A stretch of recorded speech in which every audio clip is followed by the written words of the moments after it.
జాతీయ చేనేత దినోత్సవ శుభాకాంక్షలు. 1905లో స్వదేశీ మూవ్మెంట్ స్టార్ట్ అయింది. మన స్వదేశీ వస్తువులనే వాడదాం, విదేశీ వస్త్ర బహిష్కరణ చేయండి. వందే మాతరం.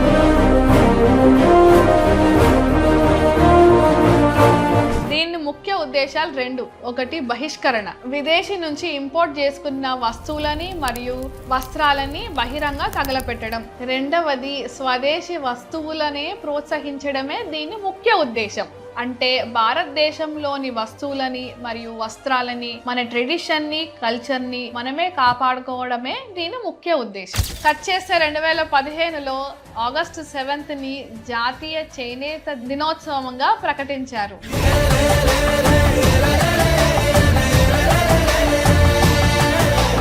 అంతేకాకుండా మన గవర్నమెంట్ ప్రతి సంవత్సరం ఒక థీమ్ తోటి మనం ప్రోత్సహిస్తుంది. 2025లో empowering the women, empowering the nation అనే థీమ్ తోటి మనల్ని ప్రోత్సహించారు. ఈసారి ఏం థీమ్ తోటి వచ్చిర్రంటే వీవింగ్ అ సస్టైనబుల్ ఫ్యూచర్ అనే థీమ్ తోటి మన ముందుకు వచ్చారు. మన ట్రెడిషన్ అండ్ కల్చర్ ని ప్రోత్సహించడానికి గవర్నమెంట్ ఈ స్టెప్ తీసుకుంది. ఈ చేనేత వస్త్రకళను తరతరాలుగా ముందుకు తీసుకెళ్తున్న నా తోటి నేతన్నలకు నా హృదయపూర్వక ధన్యవాదములు.